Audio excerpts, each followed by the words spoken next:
오늘 말씀의 제목은 아주 간단합니다. 한번 따라하실까요? 십자가의 도. 십자가의 도. 이 고린도전서는 아시는 것처럼 바울이 고린도 교회에다가 하나님의 말씀을 서신으로 전한 것입니다. 그런데 이제 이 바울이 13권, 히브리서까지 14권이라고 얘기하는데 각 서신을 쓸 때마다 그 교회의 형편과 처지가 있었습니다. 고린도 교회는 두 가지 문제를 가지고 있었습니다. 고린도 교회는 두 가지 문제. 실제로 고린도 지역을 가봤더니 유럽이라든가 아시아 이쪽 지역에 해안가에 있는 도시가 항구 도시예요. 항구 도시. 항구 도시다가 보니까 사방 각지 나라에서 배가 옵니다. 배가 항구에 배가 많이 들어왔다 나갔다는 무역 항구란 말이죠. 그러면 배가 많이 들락날락하고 그리고 물자가 많이 들어오고 그리고 많은 사람이 오고 가면 그 항구는 아주 조심스럽지만 그 항구는 돈도 좀 많이 돌고 사람들도 많이 왔다 갔다 하지만 배를 타고 온 사람들이 대부분 남자들이다가 보니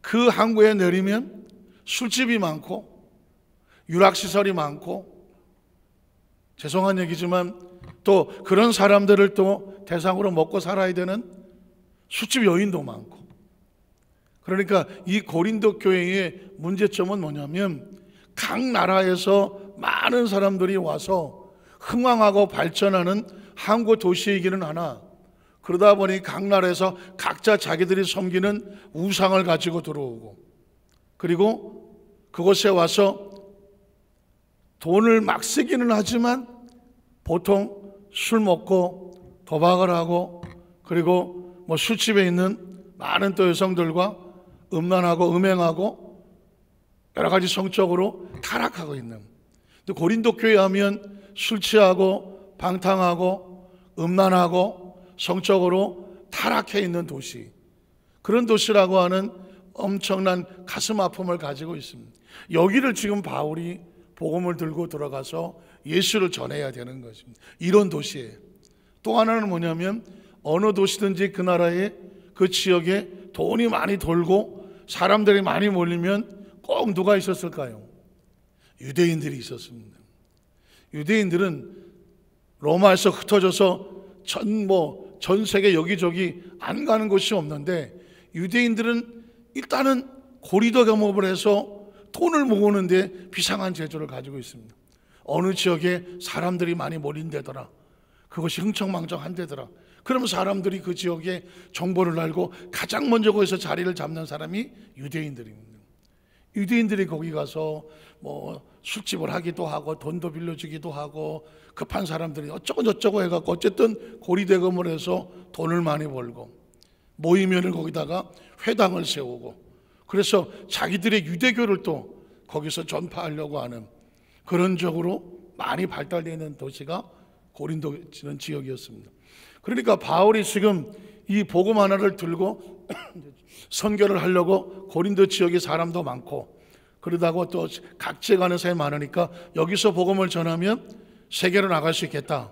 그래서 고린도 지역을 가봤더니 덜커덕 두 가지가 있는 거예요. 타락한 도시, 음행한 도시, 성적으로 막 풍기문란한 도시. 그러면서 유대인들이 한쪽 구덩이에서 자리를 딱 잡고 있어갖고 자기들의 세력을 가지고 있는 도시. 그러니까 복음을 전하기에는 아주 힘든 두 가지의 적이 버티고 있는 겁니다. 우상을 뚫고 들어가야지. 그리고 저 유대인들이 예수를 십자가에 몸짓고 피 흘려 죽게 했는데 크리스찬들을 배신자라고 여기고 돌로 쳐서 죽이려고 하는데 저기 가서 바울이 같은 유대인이면서 예수가 그리스도다 이걸 전해야 돼. 그러니 얼마나 많이 힘들겠습니까? 바울의 선교 전략을 보면 그럼에도 불구하고 바울은 어디를 갔느냐? 항상 큰 도시를 찾아갔습니다. 큰 도시를 찾아가고 그 도시의 유대인들을 먼저 찾아갔습니다. 왜 그랬을까요? 내가 유대인이라고 말하니까 유대인들이 덜커덕 유대인이야? 받아준단 말입니다. 그리고 내가 당신들하고 성경을 얘기하고 싶소 하고 들어가면 처음에는 그럼 우리 와서 구약을 얘기해 주시오. 일단 자리를 빌려주거든. 거기를 가서 구약을 펼쳐놓지만 구약을 한참 얘기한 다음에 구약의 내용은 메시아. 유대인들은 지금도 메시아를 원하니까 메시아? 그래, 메시아가 어디 있단 말이오? 그때 바울이 예수를 증거하는 겁니다. 그러면 그냥 회당에서 난리가 나는 겁니다. 아니, 저 바울 저거 유대인이고 뭐 가말리엘, 베냐민, 그래서 왔더니 이게 와서 우리가 십자가에 매달려 죽인 예수가 그리스도라고 하네. 거기서 그냥 막 바울을 핍박하기 시작하는 거죠. 그런데 문제는 그 소문이 이방인들에게 나면 이방인들 중에서 바울이 전한 복음에 관심을 갖는 사람이 생겨납니다. 왜 관심을 갖느냐면, 제가 지난 수요일에도 말씀을 드렸는데, 그리스 로마 신화에 보면 많은 신화들이 나오는데 그 우상들이 나오고 하는데, 그 신화의 내용 중에 한 가지 공통점은 뭐냐면, 이 신들이 자기들 무슨 뭐 세력 싸움을 하고 뭐 자기들끼리 치고받고 이러는 거는 좋아하지만 인간을 구원하지는 않아. 그리스 로마 신화에 뭐 제우스가 최고의 신이고, 뭐 아폴로 태양의 신, 뭐 포세이돈 바다의 신, 뭐 아테네 미의 신, 비노스 뭐 이쪽으로 앉아 있지만 어떻게든지 자기 영역 싸움을 하고 있지 인간을 구원한다는 신은 없는 거예요. 근데 저 바울이라는 사람이 와서 예수를 증거하는데 유대인들은 핍박을 하는데, 얘기를 가만히 들어보니까 저 예수는 하나님의 아들이요 그를 믿는 자에게 하나님의 구원의 은총이 있다고 말하는 거예요. 그 우상을 섬기던 사람들이, 우상 앞에 절하고 절절절 떨던 사람들이 구원은 듣도 보도 못했는데 우리를 구원하는, 사람을 구원하는 그런 신이 있다고? 그러니까 이제 이방인들이 바울의 이 복음에 대해서 귀를 기울이기 시작한 사람들이 나오는 거죠. 참 아이러니컬하죠. 가장 핍박을 하고 우상이 남부한데 하나님께서 그를 보내셔서 복음을 전했더니 놀랍게도 그곳에서 복음과 구원에 대한 사모함 있는 사람들이 숨어 있거나 기다리고 있거나, 그 소리를 듣고 마치 제가 늘 쓰는 표현 가운데 이 자석을 가지고 땅바닥을, 흙바닥을 막 하면 모래나 흙은 안 붙는데 쇳가루는 달라붙는 것처럼 온통 타락한 도시 같은데, 거기에 복음을 전했더니 거기서 예수를 믿고 나오는 숨겨놓은 사람들이 있더라는 거죠. 그 사람들이 바울의 사역을 도와서 교회를 세우고, 그 교회에서 복음을 전하고 또 다른 교회를 세우고 이러면서 초대교회가 세워지는 것입니다. 그래서 오늘 이 고린도서 1장에는 이런 지역과 이런 유대인들의 핍박 앞에서 바울이 가장 먼저 들고 가야 될 핵심 단어, 그 핵심 단어가 뭘까? 십자가의 도라고 하는 것입니다. 그래서 바울은 여기서 십자가의 도를 선택합니다. 자, 우리 첫 번째로 십자가의 도가 과연 무엇인가 라고 하는 정의를 살펴보겠습니다. 고린도서 1장 18절에 보니까 십자가의 도가 이렇게 말했습니다. 제가 그전에 여러분 도와 교의 차이점을 말씀드린 거 기억하십니까? 제가 조금 충격적인 얘기를 한 적도 있습니다. 기독교가 아니라 기독도다 이렇게 말한 적이 있었습니다. 아니 그게 무슨 말이야? 뭐 대한예수교 장로교 뭐 교라고 말하지 도라고 말하면 무슨 뭐 도인인가? 여러분 마가복음이 복음서에 마태, 마가, 누가, 요한 가운데 가장 먼저 쓰였다는 사실을 혹시 기억하신다면, 마가복음의 1장 1절을 넘어가면 그리스도의 도에 관한 말씀이다. 마가는 거기에 그리스도의 도라고 말하고 있습니다. 그러면 도와 교는 무슨 차이가 있을까요? 교는 어떤 의미가 있느냐? 가르친다는 의미가 있습니다. 학교, 그죠? 학교에서는 가르칩니다. 그런데 문제는 뭐냐면 학교에서는 가르치지만 그 가르침을 가지고 이 학생이 그대로 사는지 어떻게 사는지 거기에 대해서는 손을 뻗치지 못합니다. 가르쳐서 배워서 얼마나 알고 있는지 시험을 치러서 성적을 가지고 등수는 매기는지 모르지만 그 학생의 삶이 그 가르침을, 도덕과 윤리를 배워서 어떻게 살고 있는지에 대한 것은 학교에서는 영역이 아니에요. 그러면 교와 도는 뭐냐? 도는 가르침으로 끝나는 것이 아니라 가르침을 받다가 보니 내가 깨달아지는 겁니다. 아하. 한번 따라 하실까요? 아하. 아하가 중요한 건 뭐냐면 듣고 나니까 깨달아져. 아하. 깨달아졌어? 그러면 깨달아 알았으면 어떻게 해야 돼? 그게 이제 나의 삶이 되게 해야 되죠. 삶이 돼야 되는 것입니다. 생활이 돼야 되는 것이죠. 그래서 그거를 뭐라고 말하느냐? 도라고 말하는 것입니다. 그 도는 길도자를 쓰죠. 그는 그 길을 가는 겁니다.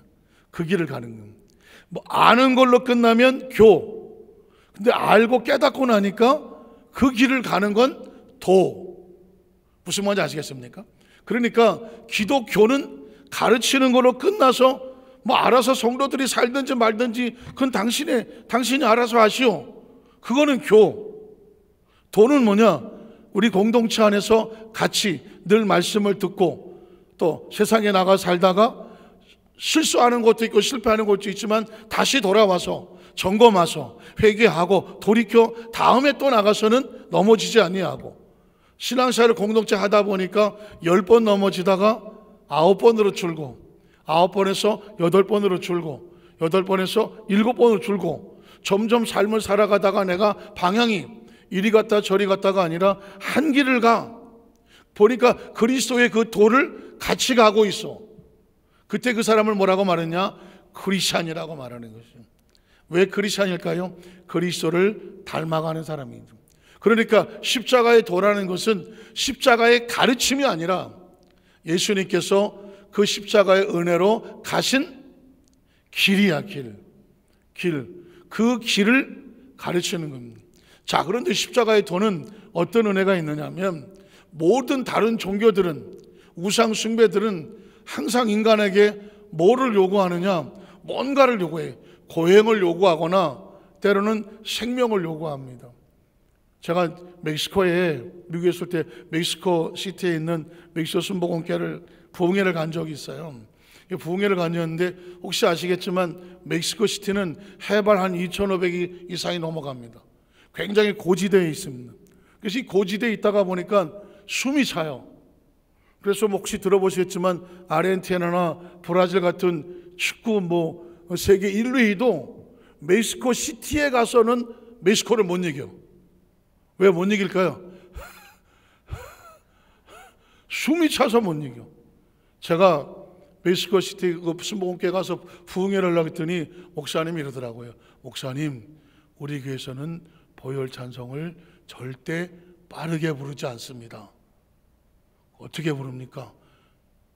천천히 부릅니다. 왜 그러냐 했더니 빠르게 부르면 숨이 찹니다. 그러면서 말하기를, 어떤 부흥사님 오셔서 한국처럼 막 십자가 튼튼히 하다가 한 3절 부르고 4절까지 못 불렀습니다. 그러니까 이 멕시코 시티가 굉장히 고지대에 있는 거예요. 저도 잔뜩 겁을 줘갖고 찬송을 부르는데 엄청 천천히 불렀지. 4절까지 있는 건 고르지도 않았어. 그냥 3절에서 끝났어.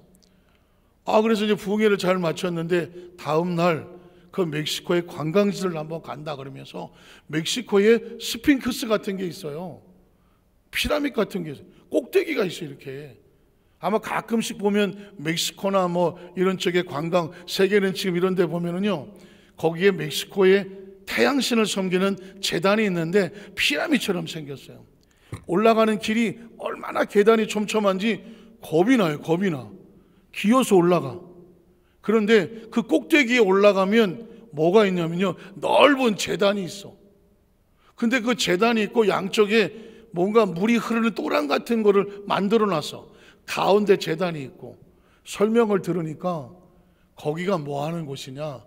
아이를 태양신에게 바치는 곳이야. 그러니까 예전에 이 우상숭배라고 하는 이 아주 나쁜 놈의 새끼 신들은 사람의 생명을 요구했어. 그래서 어린아이나 또 시집 안 간 처녀나, 우리나라도 옛날에 심청이 이런 거 보면 물에다 집어 던지고 하는 옛날 얘기가 나오잖아요. 이 멕시코는 어린아이를 잡아서 심장을 끄집어내서 거기다 던져놔. 그럼 막 펄떡펄떡 뛴대요. 그 피가 막 사방으로 튀고 그 피가 얼마나 많았든지 또랑을 만들어서 헤어내게 해서 그게 우상을 숭배하는 거예요. 그저께 무슨 어떤 탐사보도 같은 걸 봤더니 잉카 문명이 있기 전에 저 남미에 또 다른 문명이 하나 있었는데 거기에 집단적으로 유골이 발견했어. 수백 개 유골이 발견했는데 요즘은 탄소 이런 거 따지면은요 무슨 병으로 죽었는지 얘가 몇 살에 죽었는지가 다 나와. 근데 다 어린 아이들이야. 다 어린 아이들이고 가슴이 절개가 됐어. 이 이야기는 뭐냐? 심장을 꺼냈을 것이다. 추측이 되는 거예요. 여러분, 이 다른 신을 섬긴다는 게 얼마나 무서운지 몰라요. 요행을 지금도 저 히말리아 이런 데 가면 무슨 뭐 네팔 이런 데 가면 라마교에서요 대부분 남자들이 저 땅바닥에서 밑에 가죽으로 무릎 대고 기어서 저 올라갑니다. 마이크 대고 왜 이러고 있냐고 하면 내가 이 고행을 해야 우리 집 식구들이 안전하게 삽니다. 그리고 고행을 합니다. 무서운 세대. 여러분 지금 뭐 텔레비에서 도배하고 있는 그 이단들도 보십시오. 가만히 보면 사람들을 미혹하고 가스라이팅 해갖고 어떻게든지 나쁘게 만들려고 하는 거 아니겠습니까? 제가 이 얘기를 드리는 것은 뭐냐면 예수를 믿고 하나님의 자녀를 되었다는 사실이 진짜 정말 다행 중에 다행이고요, 축복 중에 축복입니다. 세상에 어떤 신들도 인간을 가만 내버려두는 이 잡신은 다 사람을 죽이려고 도적질하고 하는 거예요. 오직 예수 그리스도만 우리에게 요구하는 건 하나예요. 하나님을 알면 돼. 하나님을 인정하면 되는 건. 제가 가만히 보니까 애국이 뭡니까? 충이라고 하는, 이 애국이라고 하는 나라에 충성을 하든, 이거는 한국에 있을 땐 모른다며 해외에 나가보면 내 나라가 얼마나 중요한지를 인식하게 만들어. 애국이란 뭐냐? 자기 나라를 인식하는 거야. 효는 뭐야? 효는 자기 부모를 인식하는 거야. 내 부모가 어떤지, 부모가 나에게 어떤 존재인지를 인식하는 게 그게 효란 말이죠. 그러면 신은 뭐야? 신앙이란 뭐냐? 하나님을 인식하는 거예요. 하나님을 인식하기 때문에 하나님의 뜻을 벗어나지 아니하고, 하나님을 인식하기 때문에 하나님을 두려워할 줄도 알고, 하나님을 인식하기 때문에 그분이 뭘 원하는지를 알고, 하나님을 인식하기 때문에 그분이 원하지 않는 것으로부터 벗어나려고 하는 겁니다. 그래서 어떤 종교도 인간에게 은혜를 베푸는 그런 종교는 없어요. 오직 하나님만 예수 그리스도 안에서 우리에게 은혜와 은총으로 네가 나를 알면 내가 너를 알아줄게. 이게 하나님의 은혜예요. 그러면서 오늘 이 본문 가운데 우리 마음속에 뭉클거리는 비밀 하나가 나옵니다. 자, 십자가의 도가 멸망한 뭐예요? 아까 고린도 교회를 예를 들면 두 가지, 우상 숭배하고 타락하고 또 성적을 음행하고 자기 인간의 쾌락을 추구하는 이건 가만 놔둬도 멸망하는 것. 또 하나는 뭐냐? 유대인들처럼 자기들만 선택된 민족이라고 하고 하나님의 의사와 상관이 없이 자기들만 구원자라고 말하고 하는 율법주의자. 이런 사람들에게는 십자가의 은혜로 구원을 받는다는 이야기가 어떻게 들릴 것 같아? 미련하게 들리는 거예요. 야, 세상에 어떤 신이 값없이 은혜를 베풀어 주냐? 그런 신은 없어. 저 바다에 가서 고기를 잡으러 가도 그 용왕님을 달래야지. 그래서 심청이라도 하나 집어 던지고 해서 용왕님을 달래야 고기를 잡는 거지. 세상에 어떤 신이 그냥 해주냐? 이게 인간이 가지고 있는 신에 대한 개념입니다. 그러나 하나님은 아니거든. 창조주가 우리에게 뭘 요구를 하겠냐고 제가 맨날 묻잖아요. 창조주에게. 전 아직 손주를 못 봐서, 아직 할아버지가 안 돼서 할아버지 의미를 잘 몰라. 근데 여러분 할아버지 돼보세요. 기억하시잖아요. 손주가 매주에 참 태어났을 때 그 순간 기억하셔요? 기억하시네. 거기 것도 그때 어떻게 했어요? 너는 우리 집안이 어떤 집안인지 알아? 뼈대 있는 집안이야. 너 확실하게 시계는 똑바로 안 하면 내가 가만 안 놓을 줄 알아. 눈깔 똑바로 했다. 자, 자세 봐라 이거. 이럽니까? 야, 이 핏덩어리만 봐도, 야, 너는 내가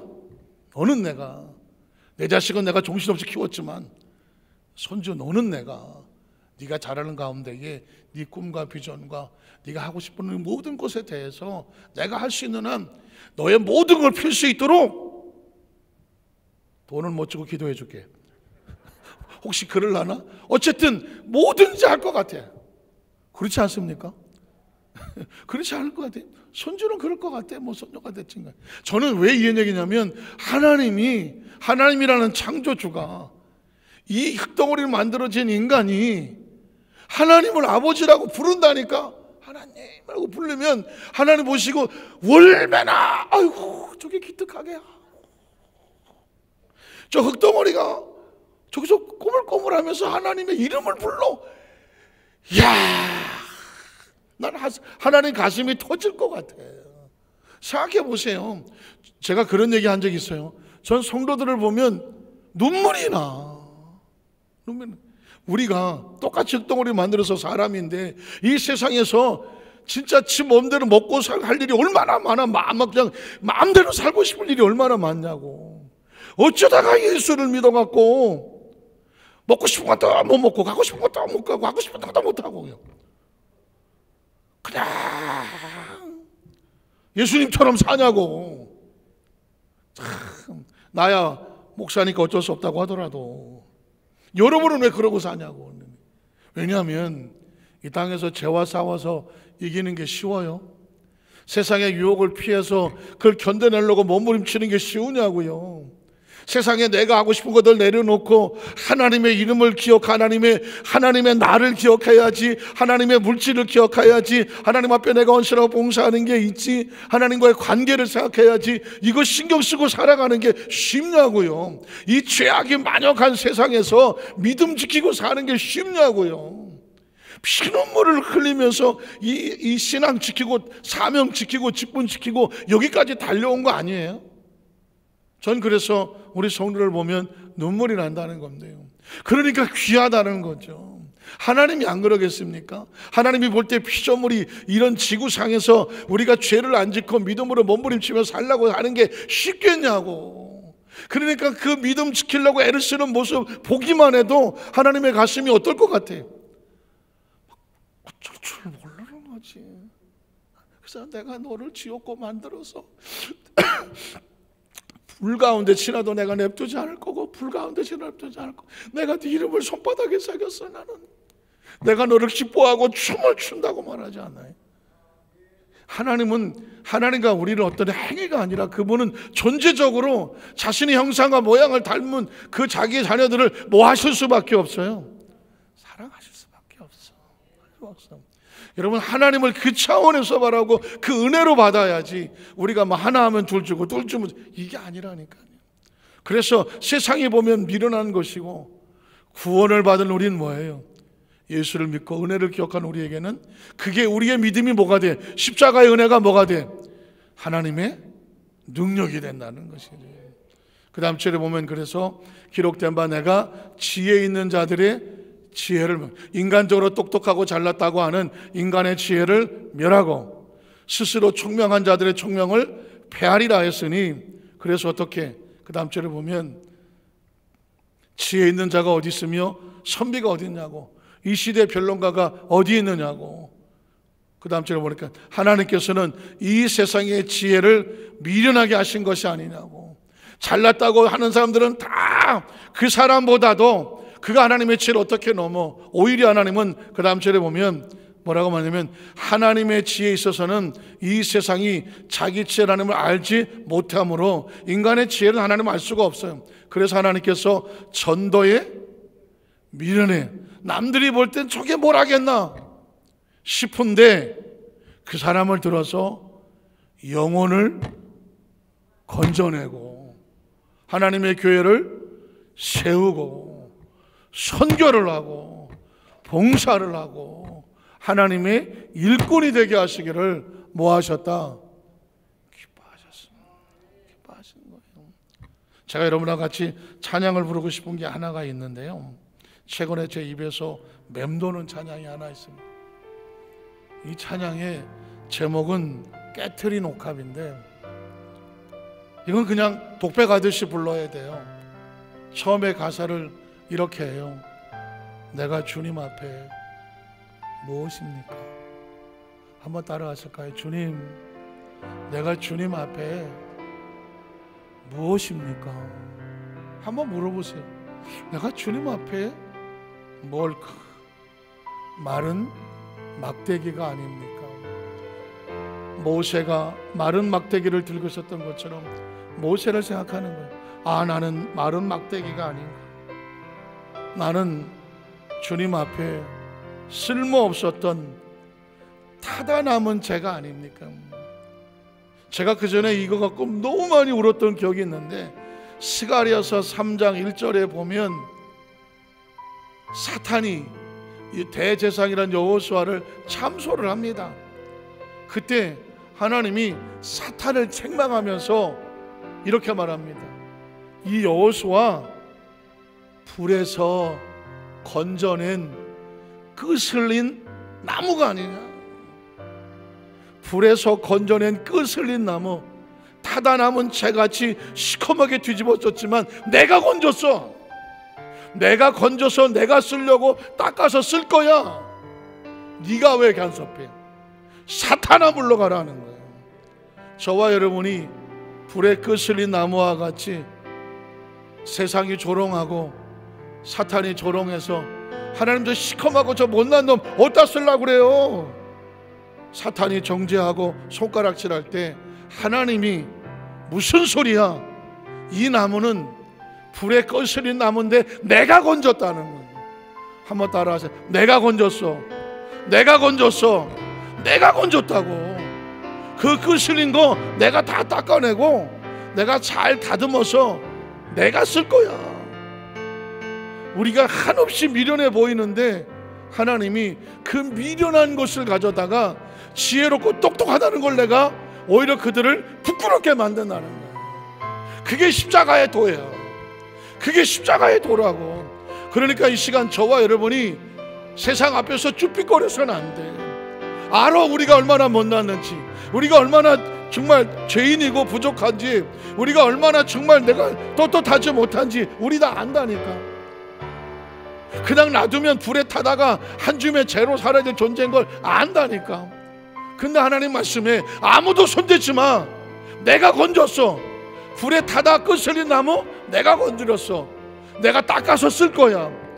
사탄아 물러가라. 하나님이 마른 막대기 같은 우리를 들어서 모세를 들어서 애굽에서 이스라엘 백성 건져내게 했던 것처럼 대제사장 여호수아를 불에 타다 남은 재 같은 그를 건져서 하나님의 나무로 쓰셨던 것처럼 마리아가 깨트린 옥합이 깨져서 쓸모없는 것 같지만 거기서 향기가 나와서 예수의 머리와 발을 씻겼던 것처럼 하나님 내가 무엇입니까? 했더니 너 마른 막대기야. 그러나 내 손에 있는 막대기야. 너 불에 끄슬린 나무야. 그러나 내가 건진 나무야. 너 깨트린 옥합이야. 그러나 쓸모없는 옥합이 아니라 내 장례를 준비했던 향유나는 옥합이야. 이해가십니까? 그게 십자가의 도. 오늘 이 은혜를 생각하면서 한번 가사 생각하면서 같이 한번 불러보겠습니다.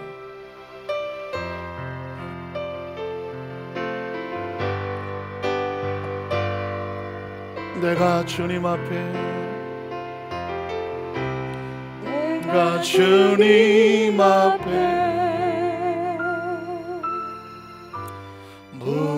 무엇입니까?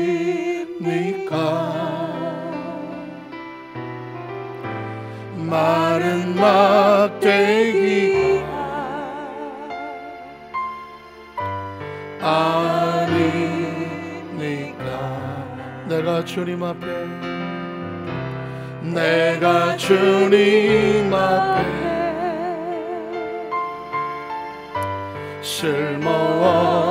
쓸모없었던 타다 남은 죄가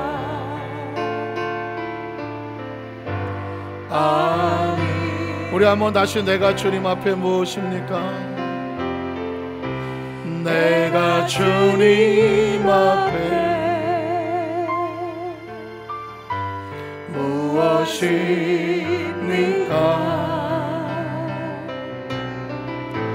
마른 막대기가 아니, 내가 주님 앞에, 내가 주님 앞에 쓸모없었던 타다 남은 죄가 아닙니까? 아니, 나를 도우소서, 나를 도우소서, 일으키소서,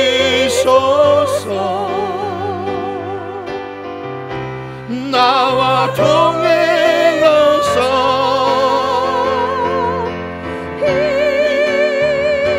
주시고 내 영원 기쁨은 얻게 하시어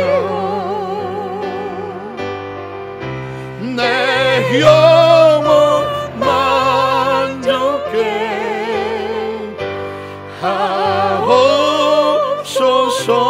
내가 주님 앞에, 내가 주님 앞에 무엇입니까?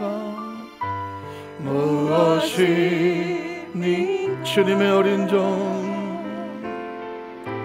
주님의 어린 종, 아니, 나는 주님 앞에, 나는 주님 앞에 길 헤매이던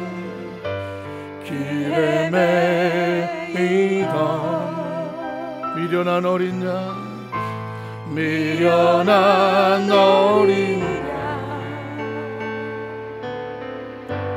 아니, 나를 도우소서, 나를 도우소서, 일으키소서,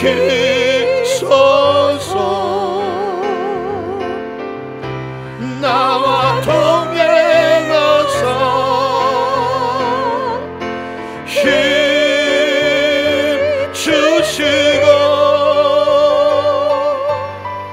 내 영혼 기쁨을 얻게 하시어 영원 만족해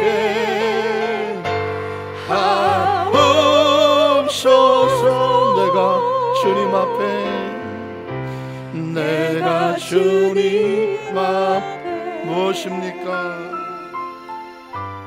무엇입니까?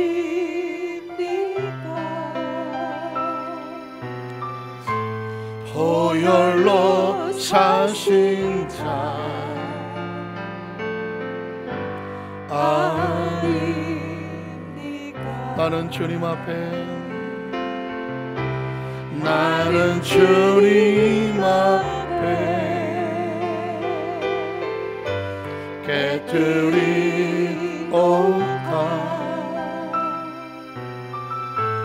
드려진 사랑이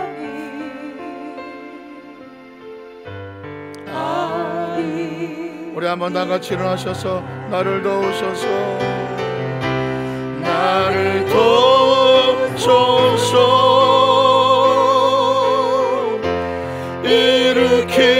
우리 교육자들 앞으로 다 나오셔서 같이 찬양합니다. 나와 동행하사 힘 주시고 내 영원 기쁨을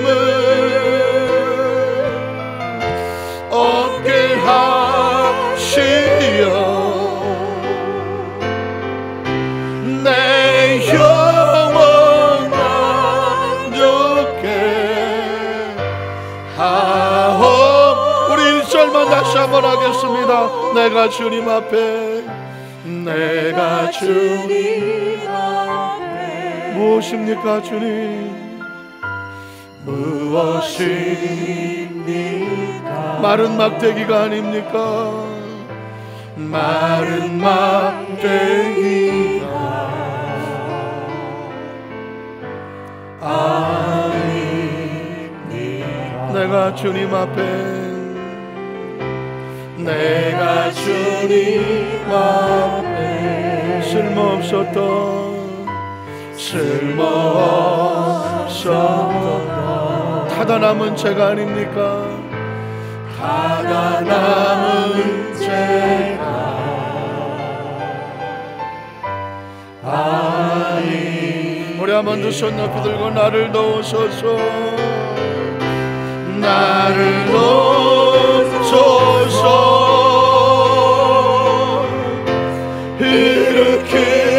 일으키소서, 나와 동행하사 힘 주시고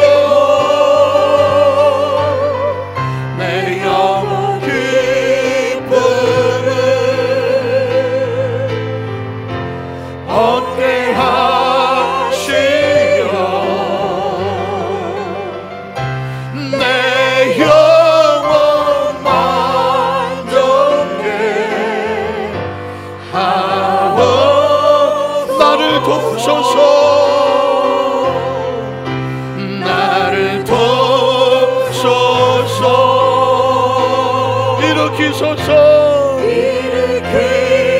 일으키소서, 나와 동행하사, 나와 동행하사 힘주시고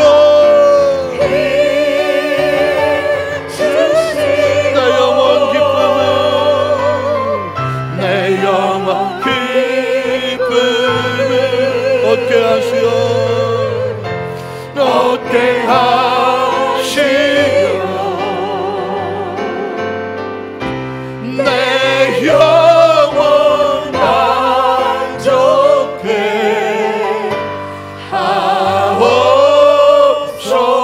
하옵소서. 우리 한번 두 손 높이 들고 잠시 묵상으로 기도합니다.